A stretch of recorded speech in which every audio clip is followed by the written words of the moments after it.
אני אופיר רוזנבלום ואתם מאזינים לטרנזישן, הפודקאסט על הגוף, התרגול ואנשים שמאחוריהם. בכל פרק נדבר עם מישהי או מישהו מעולם התנועה, נשמע את הסיפור שלהם וננסה להבין מה אנחנו יכולים לקחת מזה לדרך שלנו. האם צריך ללמוד להקשיב יותר טוב לגוף? או שגם אם נקשיב אנחנו בכלל לא מבינים מה הוא אומר לנו? בפרק עם איגור ננסה להבין מהם העקרונות של שיקום עצמי ועבודה עם כאב. נדבר על ההבדל בין מטפל למטפל טוב, וגם נפריח כמה מיתוסים נפוצים מעולם הטיפול. תהנו ותשתקמו. היום אנחנו עם איגור ויצמן, בן 36 מתל אביב, ספורטרפיסט, מטפל, מורה למובמנט ותלמיד בשיטת ICS.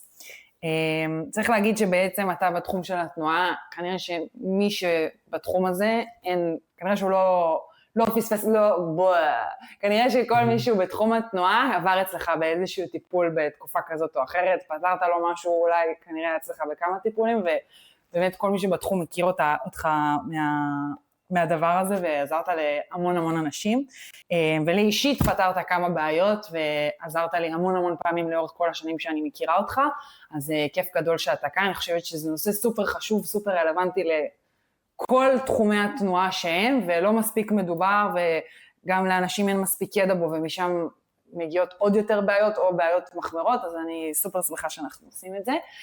ורק נגיד לפני, דיסקליימר, ששום דבר פה הוא לא ייעוץ, ולא מחליף שום ייעוץ מקצועי, וכל דבר שאתם צריכים תלכו להתייעץ עם מישהו אחר, ופה זה להשערה שלכם. לפני שנמשיך לשאר השאלות, אנחנו מתחילים במשחק, בדרך כלל שיש, כן. כולם נחצים כשאני אומרת להם. זה משחק? אני צריך להתחרות? מה אני עושה? לא, אתה לא צריך להתחרות. תמיד שבאים לפה אנשי מקצוע, אז המשחק שלנו זה שטויות במיץ עגבניות או אמת לאמיתה. אני אומרת לך משפט, ואתה צריך להחליט אם הוא שטויות במיץ עגבניות או אמת לאמיתה, ולהסביר לנו יחסית בקצרה למה אתה חושב את זה. אומייגאד. אומייגאד. בואי ננסה. כשזה נוגע לטיפול, no pain, no gain, בהמשך לשיחתנו. כן, אז כאילו אני חושב אפשר גם, ואפשר בצורה מאוד עדינה, כאילו, אפילו ברמת האמת שיש לי וטרינרית לכלב שלי, שאני פן שלה, שהיא אמרה שזבוב קטן יכול לשגע סוס או פרה או חיות ענקיות, אז מערכת העצבים היא מאוד מורכבת, ואז מעניין. כאילו, תחשבי, משהו מטפס עליך ממש בקטנה, כל המערכת שלך מתכנסת לדבר. אז מאיה ברק, מעולץ מאוד. כן, אני חושב שזה... אז שטויות במיץ עגבניות. קשה להגיד שטויות במיץ עגבניות על כלום, אבל כן, כאילו, אפשר בעוד דרכים. כן, אוקיי. לצפות שבעיה תיפטר בסשן אחד ב100% זה יומרני. חייב לפחות רצף של כמה טיפולים. זה יומרני מאוד. אבל זה כמו שאמרתי, לפעמים דברים נפטרים בה. כאילו, זה נורא תלוי... יש קסמים, אתה אומר. אז זהו, מה זה קסם? קסם זה טריק שאתה לא מכיר בעצם. פשוט לא יודעים איך הוא עובד. כן, זאת אומרת, כאילו, מי שלוקח את האצבע מזיז, זה... לא, זה כאילו, יש מצב שזה ממש בדיוק מה שתקוע, כל הכוכבים יסתדרו פלט, ואז אנחנו באמת יכולים לפתור משהו בטיפול אחד, אבל כשאני מדבר עם אנשים על זה, ואני כזה ממליץ להם איך לדעת אם זה כיוון טוב עבורם או לא, כזה לתת לזה 3 טיפולים, ולהרגיש אם יש איזה משהו, אפילו אם מה רמת הביטחון שלך במטפל, כאילו יכול להיות שהקונקשן מספיק טוב, ויכול להיות שהבעיה מאוד מורכבת. אם יש לי אותה 15 שנה, למה שאני אצפה שזה ייפטר תוך רגע? כן. ואם יש לי את זה שבוע, ועשיתי 3 טיפולים, יכול להיות שהכלי כרגע לא נכון, יכול להיות שהדיקור המערבי שאני אעשה, הוא לא בדיוק מתאים, ושווה אולי ללכת ולא יודע, לעשות טיפול בסטיה, שזה טיפול רגשי, או לא משנה מה. כן, אבל גם למה אני שואלת את זה? כי אתה, כאילו, יש הרבה פעמים לדעתי בעיה בתאום ציפיות, שכאילו אנשים מצפים לאיזה משהו גרנדיוזי, והם לא מבינים שגם אם יש איזשהו שיפור מאוד קטן, זה כיוון הרבה פעמים, זה אומר משהו טוב, גם אם כאילו, אוקיי, הבעיה לא נפטרה, אבל משהו טוב קרה פה, אז איך אני רואה את זה? אז אם נניח אצלי, בטיפולים אצלי, אני מסתכל על זה ב3 סקשנים. אני רוצה לדעת האם הטווח השתפר, האם האיכות של הטווח השתפרה, והאם רמת הכאב ירדה בתוך הטווח הישן. זאת אומרת שאם נניח כאב לי להרים את היד לפה, ועכשיו אני מרים את היד לפה, זה שיפור מעולה. האם עדיין בסוף כואב לי? כן. אבל בטווח אחר. בטווח אחר, ואולי אפילו רמת הכאב ירדה. אם אני מעלה את היד לפה, אבל בדרך אני מנסה למצוא, כן, איך אני עושה את זה בכלל? ועכשיו אני מעלה את היד בצורה רגועה לאותו מקום, עדיין אני לא יכול לעמוד על יד אחת כנראה, אבל יש שיפור, אז מבחינתי זה שיפור. זה עונה על השאלה? כן. סבבה. לגמרי. ניתן לפתור בעיה או כאב לחלוטין, רק על ידי טיפול, מבלי עבודה מעבר של כוח, גמישות, תנועתיות. לא נראה לי. זאת אומרת, זה תמיד שילוב, אנחנו מכונה ביולוגית, אז כאילו, אין נכון ולא נכון מבחינתי, יש מה נכון למטופל שמגיע אליי כרגע, ואני חוקר איתו את זה ביחד. כן. אז יש אנשים שבאים מעולם שהוא מאוד מאוד חזק, מלכתחילה.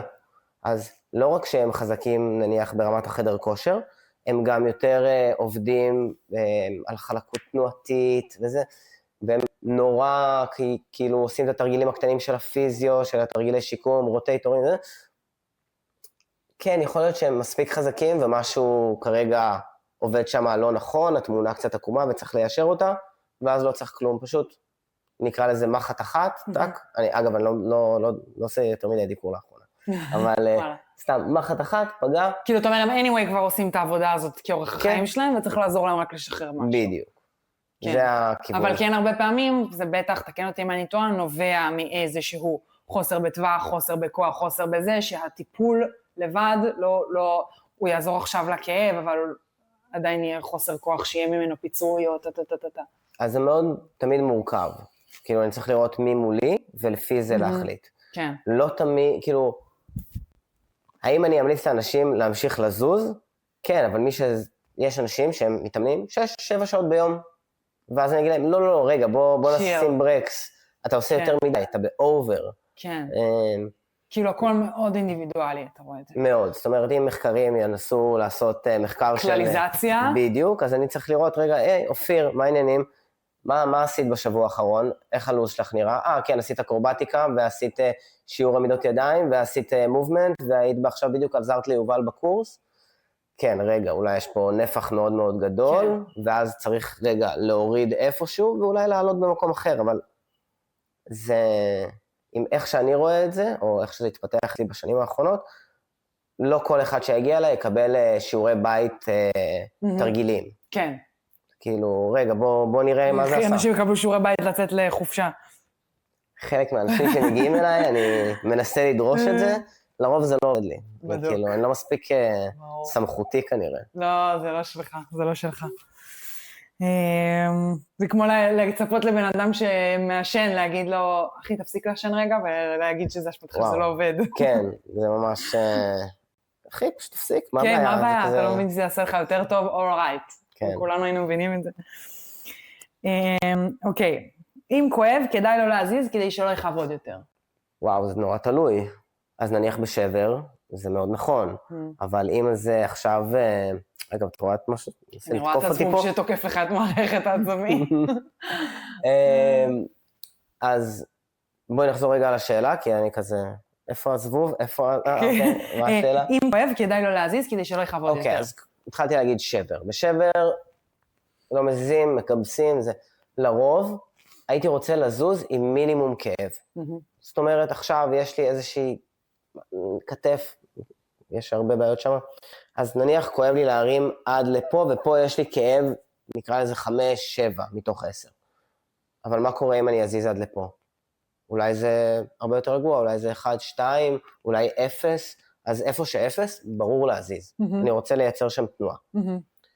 אולי אפילו אחרי תנועה מסוימת, אם הייתי פה ב7, או 5, או לא משנה מה, פתאום אולי הכאב פחת, ואני יכול אולי לעלות יותר גבוה, או פשוט להיות פה עם רמת כאב יותר נמוכה. אני עדיין אנסה לא להטריג את מערכת העצבים, כי כאב חד גורם לי להתכווצות כזאת של המערכת, ואני כאילו... עושה את ההפך. כן, וזה... אבל כמה זה נגיד כאב טוב לדעתך להיות בו? אז זה נורא תלוי מבחינתי. זה... אם היה מהניסיון שלי, אוקיי? אז הייתה תקופה ארוכה מאוד שאני ניסיתי לעבוד בעד כאב 2-3. ואז לפני איזה, לא יודע, במולדת של רוני גוזלי, נקעתי את היד מאיזה שטות בחוף, וחודשים ארוכים ניסיתי להשתמש בטכניקה 2-3 גג. ובשלב מסוים הבנתי שזה לא עובד, אני לא מצליח להשתפר. לא משנה כמה טיפולים עשיתי, ובאמת עשיתי מלא, אני אובססט על הגוף שלי בצורה קיצונית. אני כזה, אוי, כואב לי קצת, זה אחד. כואב לי קצת פה. כן, כזה. זה ממש מפריע לי כשאני עומד על יד אחת. אז בשלב מסוים הבנתי שאין לי ברירה, אלא לעבור את מחסום הכאב. ואז להתחיל לעבוד שם. ועם זאת, זה כן היה מאוד, אוקיי, הגעתי ל-6-7, אבל הייתי צריך להיות בביקורת על עצמי אחר כך. זאת אומרת, אני לא עושה וביי. כן. אני רוצה רגע עושה, מקשיב, רואה מה נשתנה הלילה הזה. כן. אבל זה אחרי שניסית גם תקופה ארוכה 2-3 ולא קרה עם זה כלום. מאוד. היה שיפור, ברגע שהוא נתקע לתקופה ארוכה, ואגב, אחר כך זה באמת אפשר לי. נניח עם נקע בקרסול, הרבה פעמים אנחנו כזה נורא שומרים, ואז אומרים לבן אדם ממש בימים הראשונים להתחיל לדרוך. כן. עוד פעם, תלוי בפציעה. כן. אבל רוב האנשים שמגיעים אליי, ההנחיה תהיה מינימום כאב. יש לי פה משהו בכלל. רוב האנשים בכלל לא בזה. עוד לא להגיע לשם, כן. רוב האנשים מקשיבים לגוף, אך ורק כשהוא צורח, כשהמצב הוא לא כזה 4-5, המצב הוא 8, כאב חד, אני לא יכול להרים את היד, או שפתאום משהו בפונקציונליות נשבר. אז נניח, וגם, אנשים הרבה פעמים, כמו שאמרת, רוצים להימנע מהכאב, אז נניח אם אני עובד עם אוכלוסייה כללית ולא ספורטאים, אז מישהי נניח מבוגרת, וכואב לו בכתף, אז היא פשוט מורידה את הכוסות מהמדף העליון למדף יותר נמוך, וזהו, לא כואב לה יותר. אז אני כאילו תמיד, השיעורי בית שאני נותן למטופלים שלי, זה לעשות סרטון של חימום, של 7 דקות, שבאים, סובבים את היד, סובבים את הראש, עושים סייד פלקשנים, ואז אם יש לי רוטינה כל יום שאני עושה, אז פתאום יום אחד אני אומר, משהו תקוע לי בצבא. יש לי רפרנס ביחס לימים האחרים. כן, ואני בכלל בודק את טווחי התנועה שלי. כן. טווחי התנועה נותנים לי סממן מאוד מאוד ברור שמשהו פה לא בדיוק... כתמול שלשום, או פשוט סתם כזה מציק לי. כן. זה אפילו יכול להיות שזה כל החודש האחרון מציק לי. כן. ואז אני צריך אולי כן להיכנס ליוטיוב ולהגיד, כואב לי הצוואר, זה כמובן. בואו... כן, בשיקול דעת, אבל לחקור, אתה מתכוון. לגמרי לחקור. כן. אנחנו עדיין בשטויות במיץ עגבניות? כן, בטח. אוקיי, סבבה. עד כה כל התשובות שלך היו תלוי, אבל בסדר. אני מאוד כן.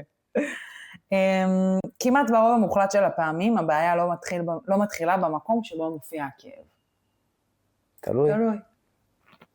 זה באמת תלוי. כן. אבל זה קורה הרבה פעמים שנניח, יש לי כאב בכתף, ולא משנה מה אני עושה, הוא לא נפטר. הלכתי לרופא, לקחתי כדורים, הייתי אצל איגור, לא משנה מה. אבל יכול להיות שמשהו ביציבה שלי, בגלל כף רגל, נניח נקעתי את הרגל והלכתי או עם נעליים חדשות, או לא משנה מה, ומשהו השתנה, אני כאילו ביציבה, ומשהו במעבר הכוחות השתנה. ואז פתאום יש לנו איזה קרמבל אפקט כזה, שממש, תחשבו שאנחנו כל הזמן נוגעים ברצפה עם הרגליים, אנחנו גם לא יודעים, ופתאום אני הולך עקום, קצת עקום, אז כל השרשרת יכולה להשתנות. כן. אז לגמרי יש מצבים שאני אטפל למישהו בקרסול אחר כך, אבל לרוב זה נורא תלוי בבן אדם. כן. אני אתחיל לעבוד קרוב לאזור של הכאב. שלא יהיה חשוד. כן, גם שלא, כאילו, די להיות קריפי, כאילו, למה אתה נוגע לי ישר ברגליים? איזה ווירדו. כן. אבל אני ממש רואה את זה גם כשמטופלים חוזרים אליי לטיפול נוסף, אני לרוב מנסה להגיד חלק ולהתבונן בצורה חדשה על הבעיה. כי... מישהו שכבר היה אצלך ומגיע כן, נניח, טיפלנו בכתף, סבבה? את חוזרת אליי, ואולי אחרי פעמיים, זה די דומה, זה לא ישתפר באמת. וחפרנו ומצאנו נקודות כואבות, וזה השתחרר, והטווח נפתח, אבל הדבר חוזר. אז או שאולי משהו בדיילי שלך לא השתנה מספיק, ומשהו באורח חיים עדיין, נניח אני הייטקיסט, ואני יושב מלא ככה, אוקיי, אז פתרת, אבל אחר כך ישבתי עוד שבועיים ככה, זה חזר. בדיוק. והגוף בכלל, ככל שיותר זמן כואב לי, או שאני בפוזיציה מסוימת, נניח ראונד שולדרס, זה המנח הזה, סורי על המינוחים, שכזה אנשים מכירים את היציבה הזאת בטח, ואז אנחנו באמת עוזרים לגוף להגיע לפה, אבל 15 שנה אנחנו ככה. כן, אז השעה בשבוע שעשיתי את זה, בדיוק. it's not enough. בדיוק, זה פשוט תהליך יותר ארוך, אנחנו צריכים להתחיל להקם את זה כביכול לצד השני. אולי זה לא המינוח הנכון, אבל לשחרר, לקמר את זה לצד השני. לאפשר לזה להיפתח לצד השני יותר. פוליטיקלי קורקט. כן. אז אפשר לגעת, כאילו, לפעמים זה יכול להגיע מכל מקום. כן. alright. אנשי תנועה מודעים מדי לתחושות בגוף, ונוטים לתת יתר תשומת לב לכאבים או חוסר נוחות שלהם, ואפילו לפתח אובססיה. אם מדובר עליי, אז כן. כי מהעבודה שלך עם הקהילה הזאת. זה, כמובן שיש הכל מהכל. ברור.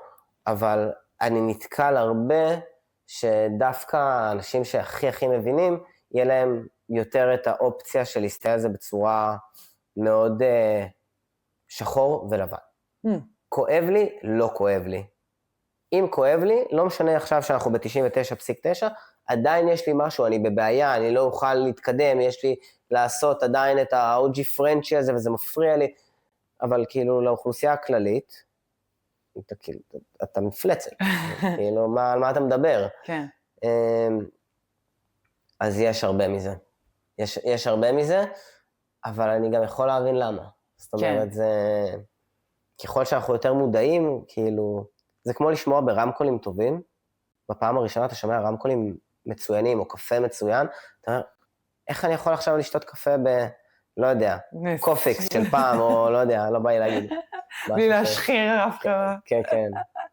כן. אז אני לגמרי מאמין שיש הרבה מהאובר. כאילו יותר חדות לתחושה כזה. כן.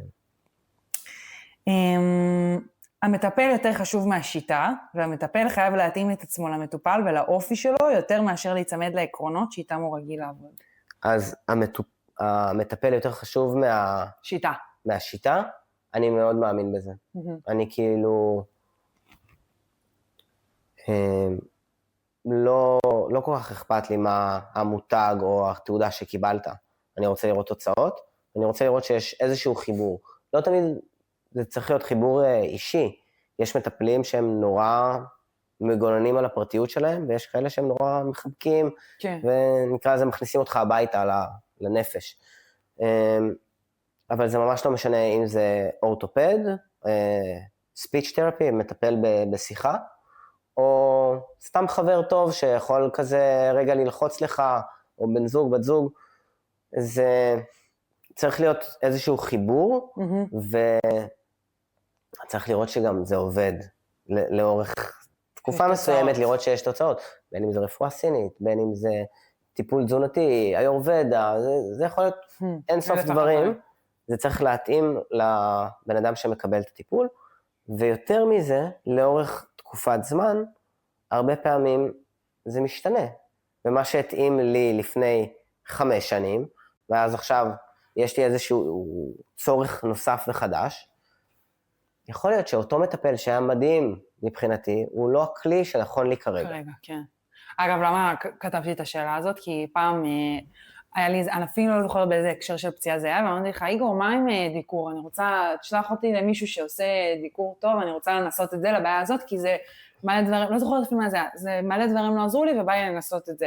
ומה ענית לי? אתה לא תזכור את זה, אבל ענית לי, סבבה, אני כאילו, קחי, זה מספר של מישהו שאני סומך עליו, אבל שתביני שכאילו, זה לא ראייה נכונה, כי הדיקור זה לא העניין, העניין הוא מעבר להבין מה הבעיה, לדעת איפה צריך לגעת, לדעת מה צריך לעשות, הדיקור הוא רק האמצעי להשיג את הדבר הזה, הוא לא התוצאה, כאילו זה לא משנה, בסוף מטפל טוב יוכל להשיג את אותה תוצאה עם דיקור, עם טרגן, עם מחיצה, עם זה, הדיקור זה לא האישיו פה, כאילו זה רק הדרך, שזה משהו שמאוד לקחתי לגמרי, אני מאוד מאוד דוגל בזה. כן. זה ממש... זה נחמד לפרסם כוסות רוח, או משהו כזה, זה קל. קרמן בצורת לב. כן, בעצם. נכון? זה ממש שיווק טוב. כן. אבל בפועל זה ממש לא משנה. זה רק כלי ביד של המטפל כדי לעזור למטופל. כן. וגם, יש אנשים שכאילו, המדקר הכי טוב בעולם, אם אני שונא דיקור, זה לא משנה, יהיה לי נורא קשה לקבל את הטיפול הזה. כן. או שאני מרגיש שהטיפול הוא חרטה. כן. גם אם עזר לי והרגשתי שהטיפול הוא חרטה, המוח שלך לא... אני אתקשה מאוד לקבל את זה שהיה פה תהליך טוב. כן. גם אם אחר כך מראים לו במצלמה, שהיד שלו... הייתי פה, עכשיו אתה פה. יהיה לי משהו להגיד בנושא, תהיה לי התנגדות. לא, אבל זה לא בגלל זה, זה לא זה, כן. כן, בדיוק... התנגדות. בדיוק החלמתי, או כן. לא יודע. אז... בדיוק החלמתי. כן. אוקיי. אנשים נותנים יותר מדי תשומת לב לתוצאה של הדימות, במקום לאיך זה מרגיש. אני חושב שאני מאוד מתחבר לזה. זאת אומרת, יש הרבה מחקרים שמראים שמגיל מסוים יש בעיות של הדיסקים. ואז לאותם אנשים, חלק יש כאבים ולחלק אין כאבים. כתוב לי, נניח, ב-MRI שיש לי פריצת דיסק. וכואב לי בגב. והפריצה היא בגב. אבל זה לאו דווקא אומר שזה קשור. כן. ואני תמיד חושב שהדבר הראשון שצריך לבדוק זה רקמות רכות. כי זה כאילו הכי כאילו צף למעלה. שרירים דפוסים, אני משחרר אותם קצת, לא משנה, אני אקח כדור עיסוי, או גליל, או מרפק של הבן זוג, בת זוג, פתאום כזה, רגע, זה יותר טוב. אוקיי. פריצת דיסק לא משתפרת מזה שלחצו לי על הזה. אז גם אם הפריצת דיסק איתנו מלא זמן, ופתאום יש שיפור, אז רגע, צריך... לבחון את הדברים מחדש. לנתק קצת מהרגש כלפי תוצאה של הצילום. כי אני כזה, ראיתי הרבה פעמים, גם הרבה פעמים שזה גם לא נכון, ובאמת זאת הייתה פריצת דיסק משמעותית, או בלט דיסק, או קרע במיניסקוס, שאולי בסוף דרש התערבות ניתוחית. אבל שווה לבדוק קודם בצורה עדינה, בין אם זה אנחנו לבד, או עם מטפל שאנחנו סומכים עליו, כי יש מצב שאנחנו באבחון שהוא לא... האבחון מדויק, אבל האבחון ביחס לכאב הוא לפעמים קשה לקשר אותו. כן. אני אומר שצריך להיות יותר כזה צריך להיות רגישים מאוד לדבר הזה, כי כן. אני מבין כמה זה גדול על האנשים וזה חשוב להם. כן. ומה שהם קיבלו בתוצאות, הרבה פעמים נותן להם הגדרה פנימית של אני עם פריצת דיסק, אסור לי ככה וככה וככה וככה וככה וככה. כן. אבל רגע, בואו נירגע, בואו כזה, אני מבין שזה כאב נוראי, כי כן. מישהו בכאבים זה דבר נורא קשה לראות מהצד, ובטוח שנורא קשה להיות בו, ומפחיד, ומה יהיה עם העבודה שלי, עם המשפחה שלי, עם הילדים, עם הספורט שאני אוהב לעשות. וזה באמת אירוע, כאילו זו שאלה כאילו פתאום התיישבה עליי, שאני מכיר את זה מקרוב, שצריך לקחת רגע את הדברים באיזושהי פרופורציה, ולראות שיש הרבה מקרים של אנשים עם פריצת דיסק חמורה מאוד, הם בלי כאבים, או הכאבים חלפו, וצריך לתת לזה רגע את הזמן, וכנראה גם תמיכה נכונה ועם מעט לחץ. כן. כן, לפעמים צריך לעשות התערבות כירורגית. כן, מעניין. אז,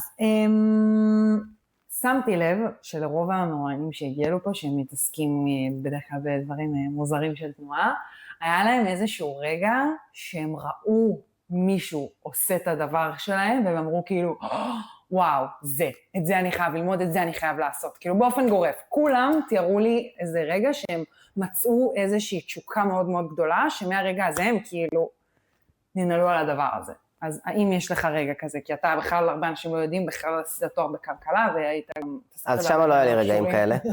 כאילו, אף פעם אמרתי, וואו. וואו, סטטיסטיקה. אחד החברים הכי טובים שלי בילדות, קוראים לו יגאל, הוא ממש, בן אדם גאון, והוא הלך ללמוד כלכלה, אז אני הלכתי ללמוד כלכלה. אז יכול להיות שזה רגע כזה, אבל אני חושב שאחד הרגעים הגדולים היו עבורי, כשהגעתי לעידו פורטל ישראל.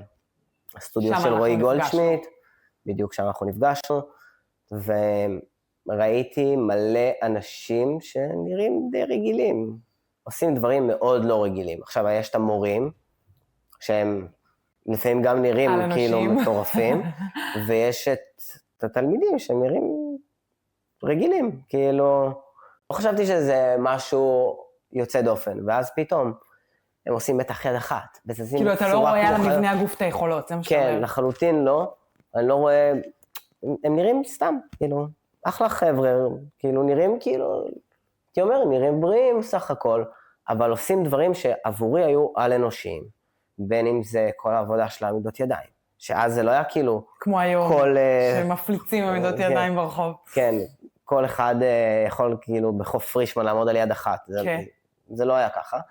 ואז ראיתי את ליאב עומדת על יד אחת, ועושה דברים של כוח שהיא מפילה לכל הגברים בשיעור את הלסת, זה היה מהמם, זה כאילו, וגברי ואלעד, שהם רקדנים בכלל, והם עושים דברים מטורפים, וכמובן שהתלמידים שהיו שם, עושים לחיצות מסטרדל, ואז אני הייתי מאוד מפוקס על הכוח שבדבר, מה שעידו הגדיר כ-upper body basic, מאוד לא basic, מאוד מאוד לא basic, וזה היה כאילו השאיפה והחלום, וזה היה, באמת להיכנס לשם היה וואו מומנט בשבילי, זה ממש שינה את החיים שלי, אז תודה לכל הגורמים. במלאכה. כן, וגם זאב, שהוא היה הטריינינג פרטנר שלי, ושותף שלי בהמשך, זאב רוס. וזה היה עניין משמעותי. ובהקשר למה שהתחלת להגיד, אני חושבת באמת שמה שמבדיל אותך מהרבה מאוד מטפלים אחרים, זה באמת הניסיון התנועתי שלך, כאילו ספציפית בתחום הזה, שאני יודעת, אוקיי, עכשיו כואב לי הריסט מעמידת ידיים, סביר להניח שחווית את הפציעה הזאת 15 פעם, וטיפלת ב-500 אנשים עם אותה פציעה. אז מעניין אותי עד כמה אתה חושב שזה must, או שזה לא must, ואיך אתה מתייחס לאנשים שמגיעים אליך, שעכשיו הם באו מכדורעף. שאולי משהו שאין לך ניסיון בו, אז איך התהליך השיבה שלך הוא שונה כשאתה מגיע לאנשים שאין לך שום מושג מעולם או חווית הפציעה דומה? אז בעצם כשמישהו מגיע אליי מהעולם שלי, הסבירות שחוויתי את הכיף שלו היא קיימת, כי הייתה תקופה שהייתי מגזים והייתי... וגם עוד משהו שחשוב לי להוסיף על זה, זה האם זה גם לא לפעמים עלול לקבע אותך, כי אתה אומר, אם זה פה הכאב הזה, אני מכיר את זה, זה ככה, ואז אתה אולי מייחס את זה למשהו שזה לאו דווקא זה. אז בואי נעשה רגע סדר בשבילי, כי אני כזה צריך את זה one by one. כשמגיע אליי מישהו מהעולם שלי, אז כביכול, אני כבר, יכול להיות שחוויתי את זה, או ראיתי את זה לידי, או טיפלתי בזה כבר בעבר. שזה הופך את זה לקצת יותר קלים. מוכר, כן. נניח האם אני בביוס, כזה, מוטה במקרה הזה, יכול להיות שכן. אני משתדל, כמו שאמרתי, להגיע לטיפול יחסית חלק, וגם אם זה טיפול חדש, אני מנסה להגיע חלק ולחקור איתך ביחד את הגוף, וגם אם זה טיפול המשכי. כי אם זה לא עבד עד עכשיו, אז צריך להסתכל רגע בצורה אחרת. אז אני משתדל מאוד מהר גם לבדוק. אני עושה טכניקה, כאילו אני עושה בדיקה מחדש, כדי לראות שאנחנו בכלל בכיוון, שאנחנו לא מבזבזים פה את הזמן. כשמגיע למישהו מעולם אחר, אני מנסה לקחת את זה. אתה מצפה לראות שינוי in the same moment. כן. כלשהו, כן. כאילו, אם שמתי שם מספיק זמן וזה לא עובד, כנראה שזה לא עובד. יכול להיות שזה יעבוד. אבל מהניסיון שלי, אני מחפש תגובה, בטיפול אצלי אני מחפש תגובה מיידית, כן. ולפעמים אני אגיד, אני לא בטוח, אבל אני רוצה לחקור את זה עוד. אז זה קורה שזה, אבל זה מאוד... כן. צריכה להיות תחושת בטן מאוד חזקה מבחינתי לגבי זה. כן. עכשיו, כשמגיע למישהו מעולם אחר לחלוטין, נניח ספורטאי סיבולת, וכואב להם בקילומטר ה-20, בין אם זה... We've never been there. כן, אני... לא, אין סיכוי. כאילו, עשיתי את זה פעם אחת, זה 20 ומשהו קילומטר, אני לא חוזר על זה, זה היה בגיל 18. גם גוף אחר לחלוטין. כן. אז אני מנסה לקחת את זה מאוד לדברים הבסיסיים של תנועה. מבחנים תנועתיים, ואז האופציה שלהם לעשות את המבחן, תהיה עוד פעם בריצה, זה קצת תהליך שהוא יותר תהליכי, אבל אני אחפש טווחים שאני רואה שהגוף שלהם, או שהוא לא עובד דומה בין הצדדים, לא בא לי להגיד את המילה סימטרי, כי אנחנו לא באמת סימטריים. כן. כאילו, יש לנו לב אחד, כאילו, מאוד... בצד אחד, בדיוק. זה לא ברע. כן. אז אני רוצה להתחיל לבדוק שכל הטווחים עובדים, שבתוך הטווח התנועה חלקה, ולראות, ובדרך כלל אני מוצא מקומות שהם לא מתפקדים כמו הצד השני, בצורה דומה יחסית, או משהו כזה שווה בדיקה. כאילו ליקויים שיכולים לגרום לבעיה שגם אתה לא מכיר אותה. ואז נניח למישהו כואב בברך, אני אתחיל לחשוב על הקרסול, על הירך, על הברך עצמה, מה המבנה מסביב, ואז אני אגיד, אוקיי, יש לי את המבחנים האלה לברך, בואו נבדוק, בואו נראה את הכוח, בואו נעשה כל מיני דברים, כדי לראות שאין איזה משהו שהוא אינסטנט. כי יכול להיות שיש פה איזה משהו אינסטנט, והוא בכלל מאוד מאוד ברור. ואז אני גם אחקור את זה מבחינת כאב, אז כמו שאני לוחץ, אני יכול להרגיש שהרקמה במתח גבוה. ואז אני מנסה לשחרר, ואז לצערי הרב, כי אני מת כבר לדעת, אם זה עזר או לא, הבן אדם הולך, חוזר לשגרת עבודה שלו, או בדרך כלל אני אגיד, בוא נבנה ביטחון, כואב לך בקילומטר נניח 3, כדי שיהיה לי קל להסביר את זה. אז בוא נרוץ רגע עד 3, עד הכאב, היה, כאילו נדיר שאנחנו רוצים 3. הגיע כאב, לא הגיע כאב. לא הגיע כאב, מעולה. בוא ננסה לדחוף את זה ל4, או משהו שהוא קצת יותר, אבל לא מוגזם. אבל לא 60. בדיוק. ואם עכשיו כואב לך, כאילו, כואב לך, בוא תחזור אליי, או שאני אגיד, בוא ננסה את זה, או שאני אגיד, שמע, יש מצב שאני לא הכלי עבורך. ואז אני אנסה להפנות אותו לאנשים שהם יותר מתמחים בדבר הזה, או שאני חושב ששווה לו לדבר עם מישהו מעולם אחר לחלוטין, ששווה את הבדיקה, יכול להיות שהוא צריך מישהו שיעצב לו נעל יותר ספציפית לריצה, או דברים שהם לא עולמי. כן. כמה זמן אתה חושב שזה כאילו הגיוני לצפות שהשיפור יישאר? כי הרי, אוקיי, בטיפול זה כזה, וואו, I'm a new person, ואז כאילו בדרך כלל זה... יש כמה מקרים. אחד המקרים, באמת, כמו שאת מציינת, מדהים. ואז אני חוזר לחיים, ואז יש לי סטרס, ואז הוולטר כמעט דרס אותי, או בדיוק הייתה הזקה, או משהו שהוא מסטריס, והכאב קצת חוזר. זה עדיין טוב. כן. כאילו, הכאב, כאילו, הגוף עדיין בהתפתחות. כן. אני רוצה להגיע, נניח אצלי, בטיפולים, הגענו ל-80%, אני חושב שזה הזמן לתת לגוף לעשות את העבודה. כמו שאנחנו הולכים לישון בלילה, כזה הלכתי לישון עם כאב ראש, קמתי בלי כאב ראש, מה קרה? וגם כשאנשים באים אליי, אני לא מרפא אותם. אני רק עוזר לגוף שלהם לפתוח סתימות, ואז הגוף צריך לעשות את הזרימה ובאמת להחלים. ממש בא לי שזה יקרה, אבל אם יום-יומיים אחרי הטיפול, יש איזו נסיגה, זה בסדר. עדיין אני רוצה לראות שלפני הטיפול ואחרי הטיפול, יש לי שיפור. זה איזשהו גרף. מגמה, כמו, הנה, כלכלה. שוק ההון. כמו שוק ההון, אני רוצה לראות מגמה של עלייה. עלייה לטווח רחוק. כן. מה אתה חושב על הקשר בין הטיפול לבין פלצבו? כאילו עד כמה זה משמעותי, כמה שהמטופל מראש הגיע, מאמין בך, מאמין בשיטה, מאמין ב-whatever, כאילו עד כמה זה משפיע על כמה טוב הוא יקבל את הטיפול וכמה מהר הפציעה תעבור. ובהקשר לזה, עד כמה אתה חושב שאתה הזכרת את זה, עד כמה אתה חושב בשיחת הכנה שלנו, כאילו עד כמה הפן הרגשי משפיע על זה, ואיך, וכאילו על איך אנשים שונים יכולים לקבל שונה את אותו טיפול, ועד כמה מקום בכלל אתה נותן לזה. אז נתחיל רגע מהפלצבו, ואז תחדדי לי את השאלה השנייה. אני חושב שיש הבדל בין פלצבו, של כזה... אני הולך לרופא של מכבי תל אביב. אני מכירה את זה? זה תמיד, כאילו, מכבי תל אביב, אני לא יודע למה, בכדורסל. ואז יש עניין של המיתוג, ואני מאמין וזה, ואני חושב שדווקא החלק השני יותר מטריד אותי. מה? ההתנגדויות.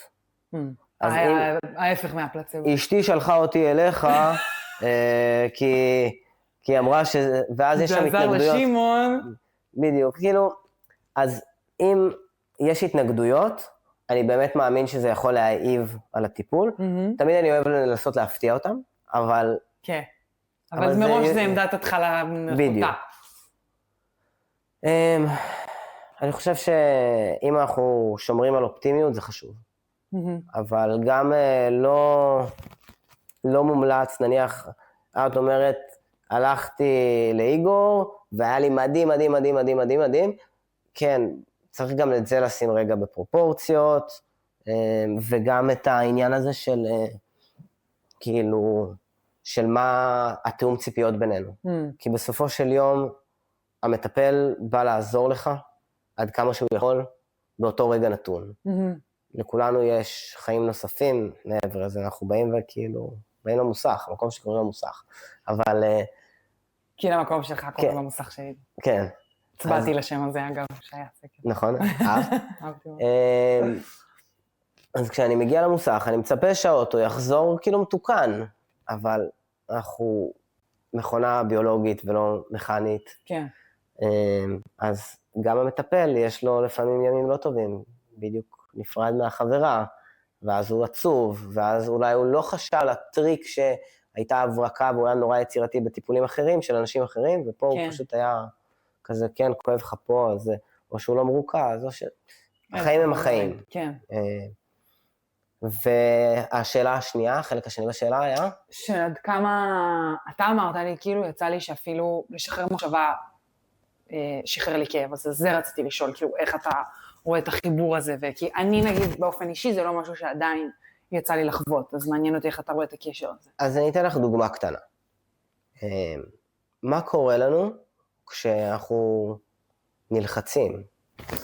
תגובה פיזית מיידית. אכלתי. והרבה אנשים סוגרים ככה את האגרוף, הם לא יודעים את זה בכלל. הם מלכת האנגליה מצד אחד, ומצד שני מחזיקים לזה משהו מאוד מאוד חזק. כן. ואז אם יכול להיות שאני... זה מעניין שנתת דווקא את התגובה הזאת, כי נראה לי סיפרתי לך שהיה לי אז את תאונת אופנוע בתאילנד, זה היה בסוף קל, סתם הוא שפשף אותי ולא קרה לי כלום, אבל הייתי בכזה התקף פאניקה, שננעלו לי הידיים ממש ככה, כאילו, וחברת שאמרו לי, אוקיי, אבל תשחררי, את בסדר, לא קרה כלום, וכאילו, פיזית השרירים ננעלו ככה. וזה כאילו במצב מאוד מאוד טראומטי, אבל יש מצב שאני סתם מדבר עם הבוס שלי. כן. או שאני אלך לדבר עם איזה מישהי בבר, ואני כאילו אנסה להיות קול וחתיך וזה, ומשהו בי מאוד מאוד מוחזק, ואני מפחד מריג'קשן, או לא משנה מה. ויכול להיות שאנחנו מחזיקים איתנו דברים שהם נורא נורא קטנים, אולי מאיזה משהו. ואז הרגש הספציפי הזה יכול מאוד להשפיע לי על משהו פיזי. עכשיו זה לא עולמי, כן? אני לא מומחה בדבר ולא מתעסק בדבר. אבל אני חוויתי משהו מאוד מאוד ספציפי, שרגש ספציפי כלפי המשפחה, אני עושה את זה מאוד ככה, כללי. אניגמה. ממש יצר לי כאב, ואז כזה... אבל לא שידעת באותה נקודה להגיד שזה מזה. לא. ויש מטפלים שידעו להגיד לך, זה בדיוק הקשר של אימא, כשהיית בן 3.5, לא קיבלת את הממתק שרצית, ומאז אתה מאוכזב. לא יודע, באמת, אני כאילו... יכול להיות מלא מלא דברים, אבל זה מאוד מתסכל לשמוע שיש כל כך הרבה אופציות, ולנו סתם כואב, ואנחנו לא יוצאים מזה. כן. אז אנחנו פתאום גם יוצאים לאיזשהו מסע מטורף של חיפוש, של הכלי הנכון עבורי, שזה גם אירוע נורא מתסכל. כן, מאוד. ואז לפעמים שווה לקחת הפסקה. כאילו זה נושא אחר לחלוטין, אבל לפעמים שווה לקחת הפסקה ולהפסיק לעשות מוניטורינג לדבר. וכזה, מאז המלחמה אצלי, נניח אני קם בבוקר ואני בודק את הוויינט. כאילו, כי משהו אולי קרה. ועם כאב זה די דומה. כשאני קם בבוקר, מה עם הכתף? מה עם הזה? איך זה עכשיו? אולי הישועה זה היום. כן. ולפעמים עצם ההתעסקות כל הזמן בדבר היא... זה כמו שכשאתה מנסה ממש להיזכר במשהו, אז אומרים להפסיק לנסות להיזכר פה, ואז פתאום אחרי כמה רגעים זה חוזר אליך. אז ככה עושים את זה? כן, כן, כן. אוקיי, סבבה, אני אנסה. אתה לא מכיר את זה? זה עבד לי אין ספור פעם. אומרים, כאילו, יש לזה איזה הסבר שאני לא זוכרת אותו, אבל כשאתה let go מהמחשבה, אחרי כמה רגעים זה חוזר. כן, פורץ כזה. כן, זה מטורף. אני חושב שפה בטיימינג של הפודקאסט יהיה לי קשה לעשות את זה. על מה דיברנו? לא חושב על כלום. קח את הזמן. כן, לקחתי. מעניין. משהו אחר, דיברת איתי על כל העניין הזה של פרוטוקולים, שהוא בעייתי. אז מעניין אותי בהקשר של מוסדות שמלמדים טיפול, כמו ספורט, תרפיה או כל דבר אחר, אז בסוף צריך את זה, כי צריך להכשיר אנשים, וצריך תעודות, וצריך את כל הדבר הזה בחברה פיקוח. פיקוח, כן, יש בזה המון דברים חיוביים, אבל מעניין אותי מה ספציפית בדיוק אתה רואה את הבעיה פה, ולמה לדעתך פרוטוקולים זה משהו שהוא יכול לייצר איזשהו בעיה דווקא. אז כשמישהו מגיע אליי, אני רואה בן אדם שהמדגם שלו הוא אחד, וכשאני רואה מחקר, המדגם שלו אמור להיות מאוד מאוד גדול, ובתוך המחקר יש אנשים שהם בסטיית תקן, הם נפלו בין הכיסאות. כן. כי זה לא עבד להם, אז נניח שהפרוטוקול שזה, להם זה לא עבד בכלל, אפס. אבל מישהו הגיע אליי, זה בן אדם, כאילו אני רוצה לראות אותו כדמות חשובה, שאני רוצה לעזור לה. כן. ואז אני רוצה לראות האם, יכול להיות שפרוטוקול יעבוד מדהים. כאילו, להרבה אנשים הוא יעבוד מדהים. כן. והרבה אנשים שמגיעים אליי, זה דווקא אנשים שנפלו בין הכיסאות. אז אני כבר מראש צריך להתחיל להסתכל על זה בצורה שהיא קצת יותר שונה. כן. עכשיו, פרוטוקולים באים לרפא, נקרא לזה אוכלוסייה. אוכלוסיית המנותחים של המיניסקוס זה. כן. ואליי לרוב, כשיש ניתוח ויש המלצות של האורתופד, ממליץ לכל המטפלים לדבוק בהם, כי גם הם בבעיה ביטוחית, כאילו משפטית לצורך העניין, וגם זה יכול מאוד לאכזב את המטופל. אז צריך גם לראות מי עומד מולך, אני לא יחליט, האורתופד אמר לא לשים משקל על הרגל, עכשיו חצי שנה, בוא נשים, עליי, ואז זה יכול להיות עליי. כן, זה דברים שאתה לא עושה. וזה דברים שאני לא עושה, ואני גם בדרך כלל לא עובד עם שיקומים של אחרי ניתוח. זאת אומרת, אני לא רוצה עכשיו, א', אני לא אוהב להיות כבול למשהו כזה, וגם אני כאילו חושב שהיכולות, האדג' של להגיע אליי, הם לא באות לידי ביטוי שם. בדיוק. אז בוא תעשה את זה, אחרי חצי שנה כשאתה חוזר לרגל, בוא נראה אם אני יכול לעזור לך, או שאם אתה בכלל צריך אותי. ואז זה מאוד ברור למה פרוטוקול טוב. עכשיו, אם אני כאוב, יש פרוטוקול כתף, עיסויים. אתה עושה 10 כאלה, לכל השרירים מסביב לכתף. לי זה לוקח מלא זמן לעשות את זה. כנראה שבאחד מהם אני אפגע. מצד שני, אני לא אתן לו את היחס שהמקום הזה באמת צריך, כדי להשתחרר. כן, תיתן לו דקה במקום את כל הזמן של כל השרירים להקדיש לו. בדיוק, יש איזשהו מהלך, סדר דברים שעושים. עכשיו, אני כל פעם, כמו שאמרתי, יוצא וחוזר לבדיקות. זה איך עכשיו, לחצתי פה, וואו, עכשיו יותר טוב. אז אני תמיד מחפש את זה כעוגן עבורי. אז מבחינת מי שמגיע אליי, לרוב לא יקבל פרוטוקול. כאילו, אני לא נגד זה, כמו שאני חושב שבתוך הפרקטיקה שלי, זה מעיב על הדבר. ועוד דבר, שכשהפרוטוקול הזה נוצר, יכולה להיות שם הטיה, כמו שאמרנו מקודם.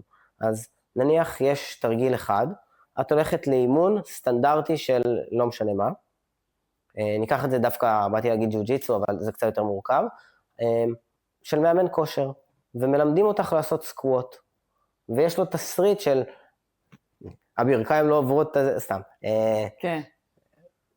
תסריט של הגוף צריך להיות ככה וככה וככה, ואם אני אסביר את זה לך, או מישהי שאת מעריכה יותר תסביר לך את זה, או שעידו פורטל יסביר את זה, או לא משנה מה, אז יש מצב שאנחנו נקבל תוצאות קצת שונות. בדיוק. ואז יש פה הטעיה נוספת שאני, כאילו, אנחנו יודעים את זה שהיינו בשיעור מאוד מאוד דומה אצל שני מורים שונים, וקיבלנו הבנה של הידע בצורה אחרת ותרגול שונה. זה כמו כל מערכת יחסים כאילו מבוססת על זה, אם אני אשמע משהו ממישהו שיש לי איתו איזה non-solved issue, או מישהו שאני הכי מעריכה דעתו בעולם והעריץ אותו, הדרך שבה זה יתקבל אצלי ואיך אני אפעל בחיים שלי לפי זה היא אחרת.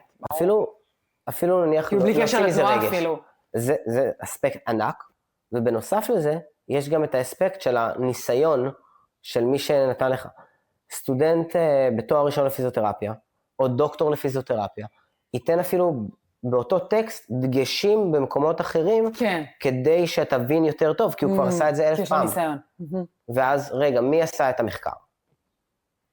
כאילו, המחקר כתוב על הפרופסור, אבל מי שהעביר אותו זה כנראה סטודנטים של תואר שני, וכאילו, זה לא עכשיו, זה העוזרי מחקר, כאילו... כן. יש פה איזשהו, אני לא נגד מחקרים בשום צורה, זה הכי טוב שיש לנו. אבל כשמגיע אליי בן אדם אחד, אני רוצה... אתה מתייחס אליו כבן אדם אחד, ולא כקבוצת מיניסקוס בערך. בדיוק. כן, מעניין. אנחנו לקצה, תכף נגמר הזמן. מה? איזה מהר. אנחנו רק בשטויות במיץ עגבניות. אתה קולט? אני חפרן, לא, ממש לא. אוקיי. איך לדעתך אתה רואה את ההבדל בין ייחוס לפציעה שהיא מטראומה, לייחוס כאילו לפציעה שהיא כרונית? כאילו איך אתה מתייחס לזה שונה? אנחנו מדברים onset ו-overuse? כן. אז אגב, הבוהן שלך. האגודל. האגודל. בוהן זה מקום אחר. אני לעולם לא ידע. כן, אני כזה.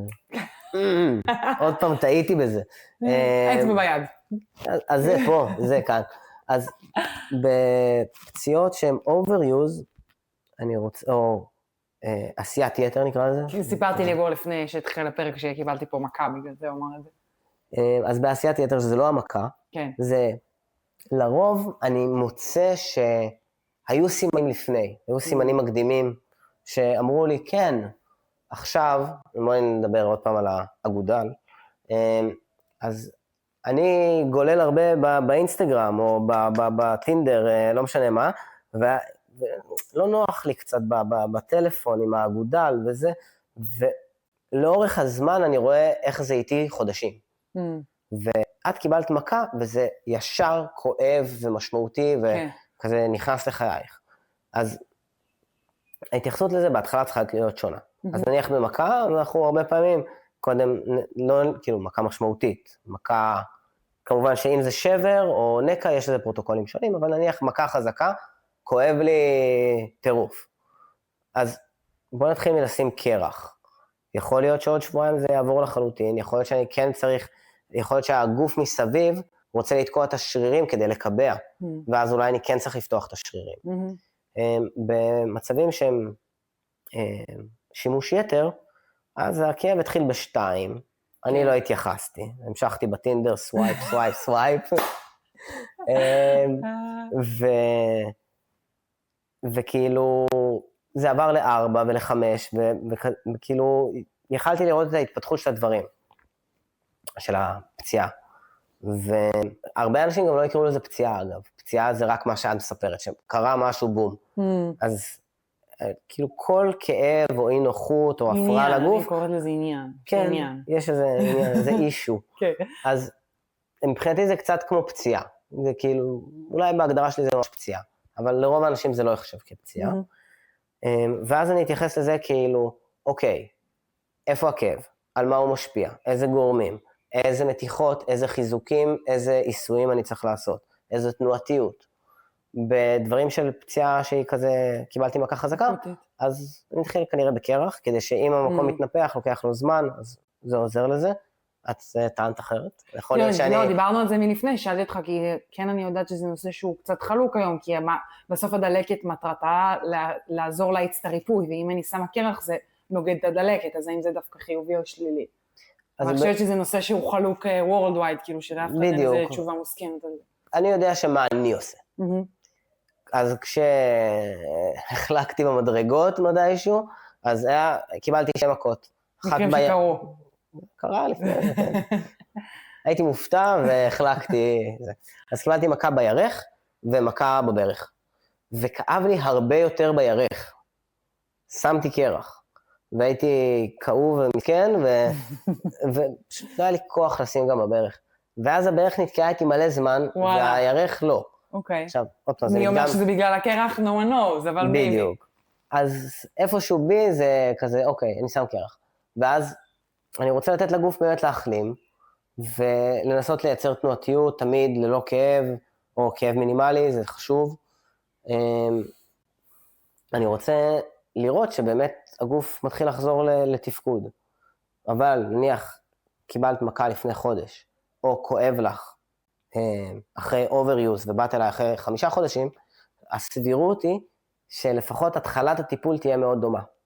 אני אחפש שרירים תקועים שלא מאפשרים לך טווח, אני אחפש לראות אולי זה יעזור, אולי מתיחה מסוימת, כאילו אני אתחיל לחקור איתך, אבל אני חושב שהשרירים והרקמות הרכות יכולים להיות בצורה דומה תקועים, לא דפוסים. דפוס זה כזה אחרי אימון, יש חומצות לקטיות, תקוע זה כאילו משהו בשריר, הוא לא מתכווץ, או מתארך בצורה טובה מבחינתי. כן. אז אתה אומר שאיך שתתייחס לזה בסוף זה יהיה אותו דבר, אבל בשלב הראשוני כשזה אקוטי כן יש קצת יותר דרמה של קרח, ואולי לא לזוז אם זה משהו ממש... כן, אם יש לי חשש לשבר, אז שווה ללכת לצלם ולבדוק, אבל נניח כואב לי. אבל בסוף, בשלב הסופי של הטיפול, אתה כן תתייחס לאותו דבר. מאוד דומה. כשאני אוסיף את עולם נקרא לזה אוסטאופתיה, אז יש טכניקות על העצם, ויש כל מיני דברים, בתוך עולם ה-ICS, אין לי מה להרחיב על זה, אבל טכניקות שקוראים להם אינטרו-אוסאוס, תוך העניין, או טכניקות על המפרק, בין אם באוסטאופתיה של הנאה, או אוסטאופתיה קרניאלית. שזה כלים כאילו שאתה מוסיף, שאם אתה יודע שזה משהו בעצם, אז אתה יכול להוסיף אותם, בדיוק. גם אם זה טראומה בעצם, שזה מעבר. בדיוק. אבל זה עדיין יהיה אחרי ההחלמה של השבר לרוב, כמובן שכל מטפל ייקח את זה לעולמו. יכול להיות שברפואה סינית הם יחשבו על מרידיאנים, לצורך העניין. בעבודת פאשיה הם יחשבו על... אבל עד שהשבר, כאילו נגיד, סתם, כי דיברת על זה הרבה, עד שהשבר לא מתאחה, אתה לא מתעסק שם? אנחנו חוזרים לתלוי. כאילו, אף פעם, אני משתדל שלא יהיה לי חוקים מוגדרים מראש, כי עוד פעם, כי אני עלול לפספס. כן. כאילו, שווה לי לבדוק, לפעמים אני אגיד לאנשים, טוב, תשמע, הטיפול, כאילו, זה לא בשבילך, כאילו, אנחנו נעשה רק מפגש קצר, אתה לא תשלם לי על כל הטיפול, כאילו, אין לי מה לעשות פה, כאילו, זה לא אני. בוא נדבר עם מתן, שהוא עושה ככה, או עם טל, שהוא אוסטאופת, או... בוא נחפש אורתופד שיתאים לך. כן. אורייט.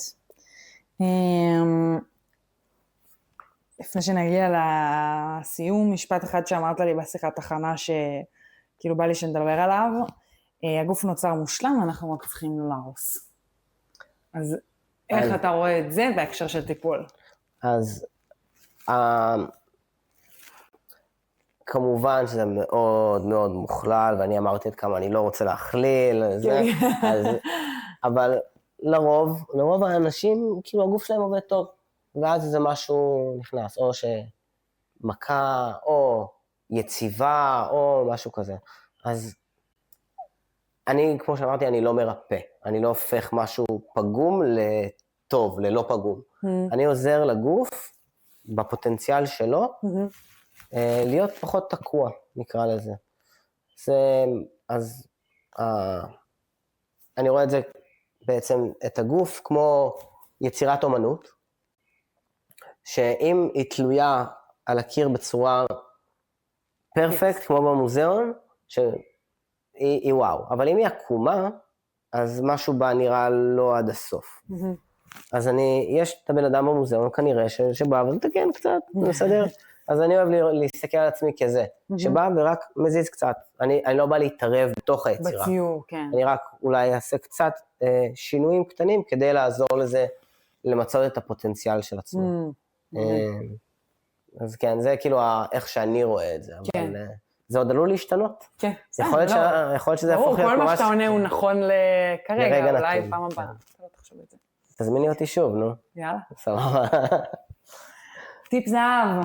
משהו שאתה רוצה שיקחו ממך מהפרק הזה, שדיברנו על מלא דברים, ובכללי אני חושבת שכל התחום הזה של כאב, העבודה עם כאב וטיפול, אפשר לעשות פודקאסט שלם רק על זה, ולדבר על זה מפה ועד סוף העולם, כי זה באמת כל כך אינדיבידואלי, כל כך מורכב, כל כך מסובך, כל כך מעניין, כל כך הרבה גישות, כל אחד והזה שלו, כאילו זה באמת עולם שהוא בעיניי גם זאתי הדבר שהכי מעניין ומושך, אז כאילו ניסיתי כמה שיותר לגעת בכמה שיותר דברים חשובים, משהו אחד שחשוב לך שיקחו ממך, שמיינדסט להישאר איתו, משהו שכזה, אז אם אני אנסה לתמצת את זה כזה למאזינים והצופים, המודעות לגוף כמובן לא בהגזמה, זה משהו מאוד מאוד חשוב. וכשאתה רואה את זה, שומע את זה, תואם את זה, אתה לא יכול שלא לטעום את זה או לשמוע את זה או כל הדברים האלה. אני רוצה שיקשיבו לגוף. בעצם כשהגוף מדבר אלינו, הוא נותן לנו כל מיני סימנים. לרוב אנחנו לא יודעים להגיד מה הסימנים האלה אומרים. כן, שפה שאנחנו לאו דווקא מבינים. בדיוק, אנחנו לא רואים את זה. אבל אם אנחנו נתחיל קצת לחפש בעדינות ולא באובססיביות כמובן, אנחנו נוכל לראות שהכתפיים שלנו למעלה. ואז, הם למעלה. אני לא מצליח להוריד, אולי אני ארים אותם קצת ואני אשחרר, ואז זה יוכל לרדת, שזה אגב טיפ ממש טוב לאנשים שהכתפיים שלהם למעלה. והם לא מצליחים לשחרר. כן, קודם לעלות ואז לשחרר. גניב. והגוף מדבר לנו כל הזמן. עכשיו, אנחנו צריכים לנסות לשמוע אותו לפני שהוא מתחיל לצרוח. כי ברגע שהוא מתחיל לצרוח, כבר כנראה עבר הרבה מאוד זמן, וכבר יש לנו פיצוי על המקור של הבעיה, כי אנחנו כל הזמן רוצים לא להיות בכאב, אז אנחנו כזה, אוי, כואב לי פה, אז רגע, אם אני אזיז, פחות כואב לי, אבל אחרי כמה זמן פה כואב לי, אז אולי כזה, אנחנו נתקעים במצב מוזר. אז לנסות לתפוס את זה לפני הזמן. עכשיו, זה לא אומר ישר לרוץ לרופא או למטפל או לא משנה מה, זה כן כזה, רגע. משהו קורה. אולי אני אעשה קצת מתיחות. אולי אני אשתמש קצת בכדור עיסוי. אולי אני אדבר עם אופיר שהיא אולי מכירה את זה, מה את עשית, כאילו מה... ולתת לזה איזשהו ביטוי. לפעמים עצם זה שאני מתייחס לזה, זה עובר די מהר. אבל אם אנחנו כבר מגיעים למצב שאנחנו בקושי משמעותי, כאילו, אז כן, כאילו, לא לנסות לדחות את זה בצעדים קטנים, כאילו, אלא יש פה איזה מנורת אזהרה, ואז צריך באמת, אני תמיד בעד, קודם כל, לחקור את העניין, מצד שני, לזכור שגם חקירה של שנה עכשיו שנעשה, לרוב אנשי מקצוע עשו יותר. אז שווה להתייעץ, כן. וקהילה זה נורא נורא חשוב, אז אם נניח את בטים ברט, לדבר עם האנשים, אני חושב שזה הדבר הגדול, לנסות להקשיב לגוף לפני שהוא מתחיל לצרוח, לשמוע אותו. כן, כן, שזה לאו דווקא, כאילו, מה שאתה אומר זה אוקיי, לשמוע, זה לאו דווקא אומר שאני צריכה לרוץ למיון, אם הרגשתי משהו, אבל בוא נראה מה קורה פה ומה אני אעשה עם הדבר הזה. מודעות, מודעות, כמו שאנחנו בתנועה מנסים להיות מודעים לכל הדברים הקטנים, זה נראה לי משהו מאוד גדול שלמדנו בעידו פורטל ישראל, או מוביל ישראל, לא משנה מה, זה שגם בדבר מאוד מאוד יפה, יש הרבה דברים קטנים שאפשר יהיה לשפר. כן. זה לא אומר שצריך לשפר אותם, אבל בואי נהיה מודעים לזה שאפשר פה עוד אם אני רוצה. כן. כן. מעניין. אז... איגורס, זה כיף שבאת. תודה רבה. היה תענוג. מה אנחנו עושים לידיים? מה קורה? זהו להיום. אם אתם כאן עד עכשיו ושמעתם משהו שלקחתם איתכם, תדרגו ותשלחו למישהו שיכול ליהנות מזה גם. אני מזמינה אתכם לכתוב לי מה חשבתם, או את מי הייתם רוצים לשמוע בפרקים הבאים. ניפגש בפעם הבאה, ובינתיים, אל תפסיקו לזוז.